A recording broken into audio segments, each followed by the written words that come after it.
Dear student, आज की online class में आपका स्वागत है। डियर स्टूडेंट, हम कर रहे थे एनएमएमएस एग्ज़ाम की तैयारी। तो आज एनएमएमएस की तैयारी के लिए आगे हम 26% लेकर के आज हाजिर हुए हैं। तो जो बच्चे चैनल पर नए हैं या जिन बच्चों ने अभी तक चैनल को सब्सक्राइब नहीं किया वो सब्सक्राइब कर लें, लाइक कर दें, अपने साथियों को शेयर कर दें। तो प्यारे बच्चों, पहला प्रश्न आप अपनी स्क्रीन पर देख सकते हैं। पेट्रोल तथा डीजल के अपूर्ण दहन से कौन सी गैस उत्पन्न होती है? तो प्यारे बच्चों, जब पेट्रोल और डीजल का जब अपूर्ण दहन होता है तो कार्बन मोनोऑक्साइड गैस उत्पन्न होती है। तो ऐसा आपने कभी सुना होगा, बंद कमरे में अंगीठी जलाकर सो रहे व्यक्ति की मृत्यु। तो उसका कारण यही होता है, बंद कमरे में जब आदमी सोता है अंगीठी जला करके, तो वहाँ पर कोयले का अपूर्ण दहन होता है, कार्बन मोनोऑक्साइड गैस बनती है। वो हमारे सांस के द्वारा जब हमारे शरीर में जाती है तो जहरीला पदार्थ बनता है। रक्त के साथ मिलकर के, हीमोग्लोबिन के साथ मिलकर के कार्बोक्सी हीमोग्लोबिन बनता है, जिससे आदमी की मृत्यु हो जाती है। अम्लीय वर्षा के लिए सल्फर डाइऑक्साइड तक गैसें उत्तरदायी हैं। तो प्यारे बच्चों, कौन सी गैसें उत्तरदायी हैं? सल्फर डाइऑक्साइड और नाइट्रोजन डाइऑक्साइड। तो ऑप्शन नंबर सी इसका बिल्कुल सही होगा। एयर कंडीशनर में प्रदूषक होता है, तो एयर कंडीशनर जो होते हैं, एसी वगैरह जो होते हैं, उसके अंदर जो प्रदूषक इस्तेमाल किया जाता है वो होता है सीएफसी, क्लोरोफ्लोरोकार्बन। आजकल इन पर बैन कर दिया गया है, क्योंकि इससे ओजोन परत जो होती है पृथ्वी के चारों ओर, जो ओजोन परत है वो इससे क्या है, क्षीण हो रही, कमज़ोर हो रही है, जिससे पैराबैंगनी जैसी विकिरणें पृथ्वी पर पहुंचती है तो हमें कैंसर का खतरा उत्पन्न हो सकता है, त्वचा कैंसर का। तो इसलिए सीएफसी पर बैन है। तो एसी वगैरह के अंदर किसका प्रयोग किया जाता है? CFC, chlorofluorocarbon. Option number A. विश्व जल दिवस कब मनाया जाता है? तो प्यारे बच्चों, ये आप सभी को पता है कब मनाया जाता है। 22 मार्च को विश्व जल दिवस मनाया जाता है। ऑप्शन नंबर सी इसका बिल्कुल सही है। कौन सी गैस पैराबैंगनी किरणों को अवशोषित करती है? तो अभी आपको बताया, ओजोन परत, जो किससे मिलकर बनी है? ऑक्सीजन के 3 परमाणुओं से। दालों के लिए कौन सी मृदा अच्छी होती है? तो प्यारे बच्चों, दालों के लिए दुमटी मिट्टी अच्छी होती है। तो ऑप्शन नंबर बी जो है वो इसका सही होगा। कौन सा? Option number B. तो यहाँ पर हम इसका कौन सा टिक करेंगे? बी ऑप्शन टिक करेंगे। आगे चलते हैं। पॉलीवूल पॉलिएस्टर व खालिस्तान का मिश्रण है। पॉलीवूल पॉलिएस्टर व ऊन का मिश्रण है। तो देखो यहाँ पर साफ पता चल रहा है, लास्ट में वूल है, वूल का मतलब ऊन ही होता है। तो ऑप्शन नंबर ए इसका बिल्कुल सही होगा। पॉलीकोट पॉलिएस्टर व खालिस्तान का मिश्रण है। तो पॉलीकोट, कोट में कॉटन आ गया, कॉटन का मतलब कपास होता है। तो यहाँ पर ऑप्शन नंबर सी इसका सही हो जाएगा। देखो, उसमें वूल आया था, इसमें कोट आ गया, कॉटन का मतलब, कोट का मतलब कपास। एक्रिलिक के समान दिखाई देती है। तो प्यारे बच्चों, एक्रिलिक के समान दिखाई देती है ऊन। तो ऑप्शन नंबर बी इसका बिल्कुल सही हो जाएगा। किस ईंधन का ऊष्मीयमान सर्वाधिक है? तो हाइड्रोजन, सीएनजी, एलपीजी, बायोगैस। तो इसमें हाइड्रोजन का सबसे अधिक ऊष्मीयमान होता है। ऑप्शन नंबर ए इसका बिल्कुल सही है। ऊष्मीयमान का सही मात्रक क्या होता है? तो प्यारे बच्चों, ऊष्मीयमान क्या होता है? जब किसी वस्तु के 1 किलोग्राम को जलाते हैं और जलाने पर जो हमें ऊर्जा प्राप्त होती है, ऊष्मा प्राप्त होती है, वो उसका ऊष्मीयमान होती है।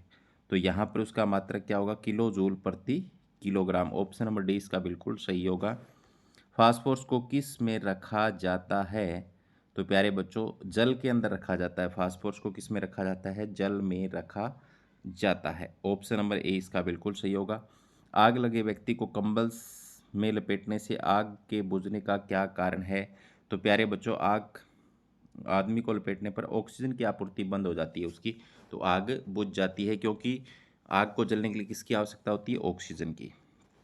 आगे है, कौन सी गैसीय ऑक्साइड अम्ल वर्षा का कारण है? Nitrogen, hydrogen, oxygen, ozone. तो यहाँ पर हाइड्रोजन। इसके बाद आगे चलते हैं। पेट्रोलियम भंडारों में सबसे नीचे कौन सी परत पाई जाती है? पेट्रोलियम भंडार जो होते हैं, नीचे जल होता है, उसके ऊपर पेट्रोलियम होता है, उसके ऊपर गैस होती है। तो सबसे नीचे पूछा है इसने, तो कौन सी परत होती है? जल की। ऑप्शन नंबर ए इसका सही हो जाएगा। निम्न में से किसका ऊष्मीयमान सबसे कम है? तो प्यारे बच्चों, लकड़ी का, कोयले का, उपले का, चारकोल का। तो यहाँ पर उपले का सबसे कम है। ऑप्शन नंबर सी इसका बिल्कुल सही होगा।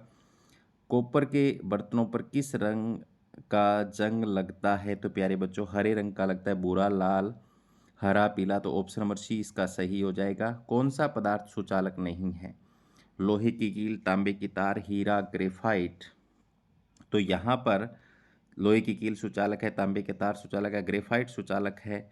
कौन सा कुचालक है? हीरा। ऑप्शन नंबर सी इसका सही हो जाएगा। धातुएं सामान्यतः ठोस व कठोर होती हैं, परंतु इनमें से किस धातु को चाकू से काटा जा सकता है?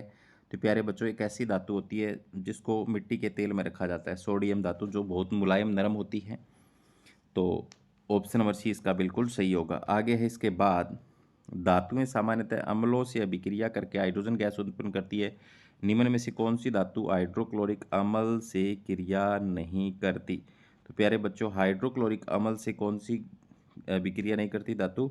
ऑप्शन नंबर डी, कॉपर अभिक्रिया नहीं करती है। कौन सी धातु? Copper, Cu। सोडियम धातु को किस प्रकार के बर्तन में सुरक्षित रखा जाता है? तो अभी आपको बताया था, मिट्टी के तेल भरे जार में रखा जाता है, क्योंकि यह बहुत अभिक्रियाशील धातु है, बाहर निकालने पर आग पकड़ लेती है।